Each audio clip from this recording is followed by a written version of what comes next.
पूर्व कैबिनेट मंत्री और अपनी जनता पार्टी के अध्यक्ष स्वामी प्रसाद मौर्य ने सपा अध्यक्ष अखिलेश यादव के पीडीएफ वाले फॉर्मूले पर सवाल उठा दिए हैं। उन्होंने कहा कि अखिलेश कभी पी को पंडित तो कभी पिछड़ा बताते हैं, जिससे वो खुद भी कंफ्यूज हैं।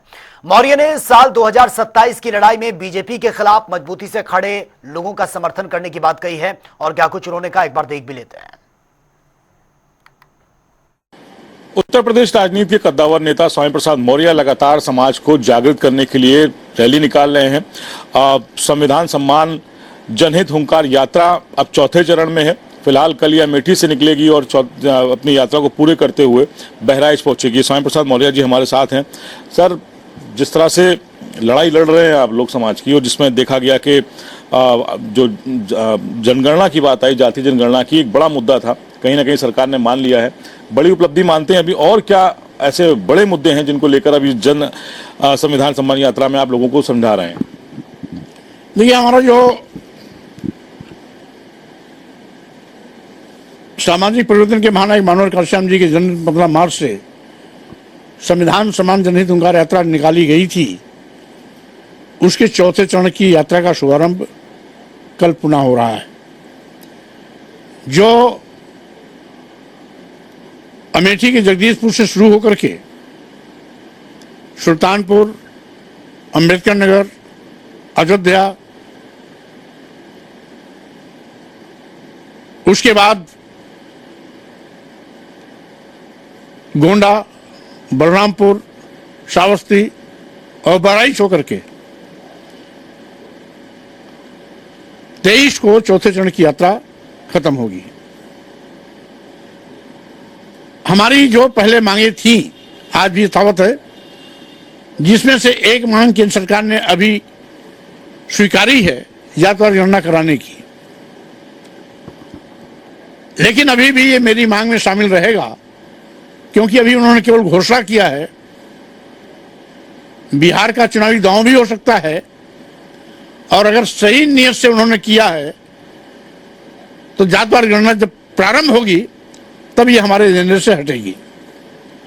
अन्यथा आज बड़े पैमाने पर SC, ST, OBC पर, माइनॉरिटीज, मुस्लिम समाज पर बड़े पैमाने पर जाति द्वेष भावना से प्रेरित होकर के आपराधिक घटनाओं की बाढ़ आई है। वहीं दूसरी ओर अनुसूचित जाति, जनजाति, पिछड़े वर्गों का संविधान प्रदत्त आरक्षण शून्य और निष्प्रभावी किया गया है। तीसरी ओर देश का करोड़ों नौजवान सरकारी गलत नीतियों से बेरोजगार हो गया है। सरकारी नौकरियां नदारद हैं। यहां तक कि नौजवानों के श्रम का शोषण हो रहा है। Graduate, post graduate, BTech, BBA, MBA आदि डिग्रियां लेकर के 10,000, 12,000 पर नौकरी करने के लिए मजबूर है। यहां तक कि महंगाई आसमान पर पहुंची है। 80 करोड़ लोग आज गरीब की जिंदगी जी रहे हैं, यानी जिनके जीवन का मकसद ही 5 किलो 10 किलो चावल रह गया है। किसान समस्याएं यथावत मुंबई खड़ी हैं। लाभकारी मूल्य देने का वादा करने वाले भाजपा सरकार के लोग आज तक तो लाभकारी मूल्य दिए नहीं, अलबत्ते न्यूनतम समर्थन मूल्य की घोषणा भी नहीं की। छुट्टा जानवरों का आतंक किसानों पर अलग पहाड़ बनकर टूटा है कि किसानों की फसल चरकर चौपट कर देते हैं। उसकी रोकथाम के लिए सरकार के पास कोई उपाय नहीं है। यही नहीं, हमारी मांग है कि सरकार से आर्थिक सहायता प्राप्त जितने भी संस्थान प्रतिष्ठान हैं, सब में आरक्षण व्यवस्था लागू होनी चाहिए। आउटसोर्सिंग में भी आरक्षण व्यवस्था लागू हो, साथ ही साथ आउटसोर्सिंग नौकरियों को, आउटसोर्सिंग कर्मियों को सरकारी कर्मी घोषित कर उनको पूर्ण वेतन भुगतान सुनिश्चित किया जाए। इसी प्रकार से आंगनबाड़ी कार्यकर्ती, आशा बहुएं, आंगनबाड़ी सहायिका, पंचायत मित्र, शिक्षा मित्र आदि आदि को सरकारी कर्मी घोषित कर पूर्णकालिक वेतन भोगी कर्मी घोषित किया जाए। इसके साथ ही साथ आज बड़े पैमाने पर जो एक जात विशेष के लोगों को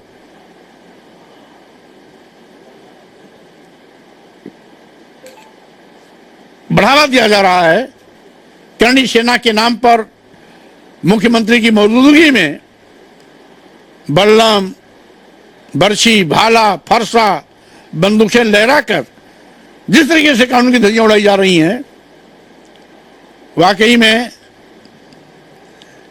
ये अराजकता का पराकाष्ठा है। स्वाभाविक रूप से मुख्यमंत्री जी उनके खिलाफ कार्रवाई न कर एक तरह से उनके इस नंगा और भौंदे प्रदर्शन को अपना समर्थन देकर के अराजक तत्वों के हौसले को बढ़ाया है और देश के अन्य समाज के लोगों में भय और दहशत पैदा करने की कोशिश की है, जिसकी मैं घोर निंदा करता हूं। स्वामी प्रसाद मौर्य जी, लेकिन इस बीच सवाल ये भी बड़ा है कि जब वो युद्ध चल रहा था, इसी दौरान जाति जनगणना की घोषणा की गई। पहलगाम में 28 बेगुनाह मारे गए थे, लोगों के अंदर गुस्सा था। इस बीच जाति जनगणना घोषणा के पीछे की आप वजह क्या देखते हैं? देखिए, कुल मिलाकर के पहली बात तो पहलगाम घटना से लोगों का ध्यान हटाना और बिहार के चुनावी लाभ को लेने की नीयत से यद्यपि घोषणा तो हो गई, लेकिन सही मायने में इसकी परीक्षा तो तब होगी जब ये अमली जामा दिया जाएगा।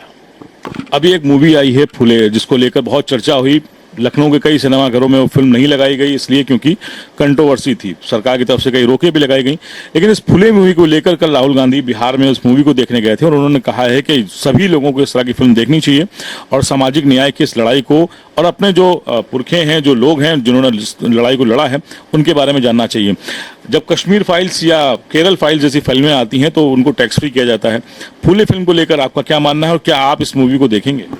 देखिए, फूले फिल्म पर तो अब तक सरकार को फ्री टैक्स फ्री कर देना चाहिए, क्योंकि यह अतीत के उन काले दिनों को हमारे महापुरुषों ने कैसे खत्म किया आंदोलन के माध्यम से, उसको दर्शाता है। स्वाभाविक रूप से फूले मूवी को मैंने लखनऊ में देखा, बड़ी भीड़ के साथ देखा। उसमें कुछ भी ऐसा नहीं है जिस पर किसी प्रकार की कोई आपत्ति की जाए। हाँ, इतना जरूर है कि जिनके बाप दादा पुरखों ने हजारों साल तक इस देश के SC ST OBC के लोगों पर, देश की महिलाओं पर बेतहाशा जनजातीय अत्याचार किया और महापुरुषों ने उसके खिलाफ आवाज उठाई, उनको हो सकता है ना गुजरता हो, लेकिन उनके भी घर की महिलाओं को न्याय मिला। अगर ज्योतिबा फुले ने स्कूल, महिलाओं के लिए स्कूल खोला, तो शायद सवर्णों को नहीं मालूम, उनके खोले गए स्कूल में पहली 7 बच्चियों ने जब दाखिला लिया तो सभी 7 बच्चियां सवर्ण की थी। अगर स्कूल में लड़कियों को पढ़ने का रास्ता खुला तो सवर्णों की भी बेटियां आज बड़े पैमाने पर शिक्षा ले रही हैं, तो ज्योतिबा फुले जैसे महापुरुषों की ही देन है। इसीलिए कोई भी पढ़ा लिखा व्यक्ति ज्योतिबा फुले पर बनी मूवी को देख करके उसकी सराहना ही करेगा, बुराई करने की तो कोई गुंजाइश है ही नहीं। उत्तर प्रदेश के जो बॉर्डर्स इलाके हैं नेपाल से सटे हुए, करीब 250 मदरसों को अब तक डिमोलिश किया है सरकार ने। बड़ा विरोध हो रहा है, लोगों के बीच गुस्सा है। आप इसको कैसे देखते हैं? उनका कहना है कि जबकि सुप्रीम कोर्ट ने डिमोलिशन पर रोक भी लगाई थी, लेकिन उनका कहना है कि ये मदरसे रजिस्टर्ड नहीं थे, इसलिए इनको गिराया जाए। देखिए, भाजपा सरकार तो शुरू से ही धर्म के आधार पर समाज को बांटने में लगी हुई है। जिस प्रकार से SC ST OBC के साथ भाजपा सरकार सौतेला व्यवहार कर रही है, उसी प्रकार से ये अल्पसंख्यक मुस्लिम और बुद्धिस्टों के खिलाफ भी कार्रवाई कर रही है। स्वाभाविक रूप से इनकी सोच की बलिहारी है कि संवैधानिक पद पर तो बैठ गए, शायद संविधान का भी इनको ज्ञान नहीं है, जबकि संविधान के अनुच्छेद 15 में और अनुच्छेद 51 में इस बात का स्पष्ट उल्लेख है कि जाति, धर्म, संप्रदाय, क्षेत्र यानी प्रदेश, जाति, लिंग के आधार पर कोई भेदभाव नहीं होगा। फिर भी जिस तरीके से एक जाति विशेष, धर्म विशेष के ऊपर बात बात पर बुलडोजर, बात बात पर एफआईआर, बात बात पर इनकाउंटर और बात बात पर उनके खिलाफ अमानुषिक व्यवहार किए जाते हैं, इसको सभी देख रहे हैं और कोई भी मुख्यमंत्री की कार्रवाई के पक्ष में नहीं है। इसीलिए हमारी जो यात्रा का मुख्य मकसद है 2027 में भाजपा की विदाई। 2027 का जिक्र किया आपने। अखिलेश यादव पीडीए का नारा दे चुके हैं, उनके साथ कई नेता इस वक्त पार्टी में अलग अलग दिन ज्वाइनिंग कर रहे हैं। स्वामी प्रसाद मौर्य क्या इस पीडीए का दोबारा हिस्सा होंगे? पहली बात तो अखिलेश यादव जी पीडीए की परिभाषा ही खुद नहीं जानते। वो पीडीए का मतलब कभी पंडित बता देते हैं, कभी पिछड़ा बता देते हैं। वो एक का मतलब कभी आदि आबादी बता देते हैं, कभी अनुसूचित जात बता देते हैं। तो जो खुद कंफ्यूज्ड है वो समाज को दिशा क्या देगा? इसलिए अखिलेश यादव जी का पीडीए केवल ड्रामा, नौटंकी के सिवा कुछ नहीं है। जब अखिलेश जी को पीडीए की परिभाषा नहीं मालूम तो स्वाभाविक रूप से समाजवादी पार्टी कार्यकर्ता को क्या मालूम होगा? इसलिए ऐसे लोग जो सिर्फ जैसा बयान देते हैं, कार्य करते हैं, फिलहाल उनसे अभी मैं दूरी बना के चल रहा हूं, क्योंकि हम मूलभूत समस्याओं को लेकर काम कर रहे हैं और जनता के बीच में जा रहे हैं। इसलिए अभी इन लोगों के विषय में न सोचने की फुर्सत है और न सोचने की गुंजाइश और न सोचने का समय। एक आखिरी सवाल ये भी है कि बिहार में कल राहुल गांधी थे, वहां पर बड़ी संख्या में ओबीसी और एससी के छात्र हैं, वो वहां बैठे हुए थे। राहुल गांधी को पूरे भरसक प्रयास से उनको वहां तक जाने से रोका गया, पुलिस ने रोका। क्या स्वामी प्रसाद मौर्य अगर कांग्रेस को मदद मांगती है तो क्या आप बिहार में उनकी मदद करने जाएंगे? स्वाभाविक रूप से बिहार में मैं खुद भागीदारी सुनिश्चित करूंगा। मैंने पार्टी का मेरे विस्तार भी वहां पर हो रहा है। 28 और 29 मई को मैं बिहार के लिए समय भी दे रखा हूं और लाइक माइंडेड लोगों के साथ खड़ा होने में हमें कोई दिक्कत नहीं है। मकसद है भाजपा जिसने पूरे देश को झूठे आश्वासन देकर के ठगा है, नौजवानों को बेरोजगार बनाया, महंगाई के मार से आम लोगों को पीड़ित किया, किसानों को ठगा, 80 करोड़ गरीब बना दिया, उसको सत्ता से हटाने के लिए हम लाइक माइंडेड लोगों से हाथ लाने में कोई गुरेज नहीं करेंगे। बहुत शुक्रिया हमसे बात करने के लिए। स्वामी प्रसाद मौर्य जी, इनका कहना है कि अखिलेश यादव फिलहाल अपने जो पीडीए का जो उनका नारा है उसमें वो कंफ्यूज है। उस पीडीए में पिछड़ा, दलित, अल्पसंख्यक की बात की गई थी, लेकिन अब उसमें पी फॉर पीड़ित भी है और ए फॉर अगड़ा भी है। स्वामी प्रसाद मौर्य जी का ये भी कहना है कि बिहार में अगर कांग्रेस समर्थन मांगेगी, उनसे मदद मांगेगी, तो बिल्कुल वो मदद के लिए भी उतरेंगे और बिहार के चुनाव को पलटने के पूरा प्रयास भी करेंगे।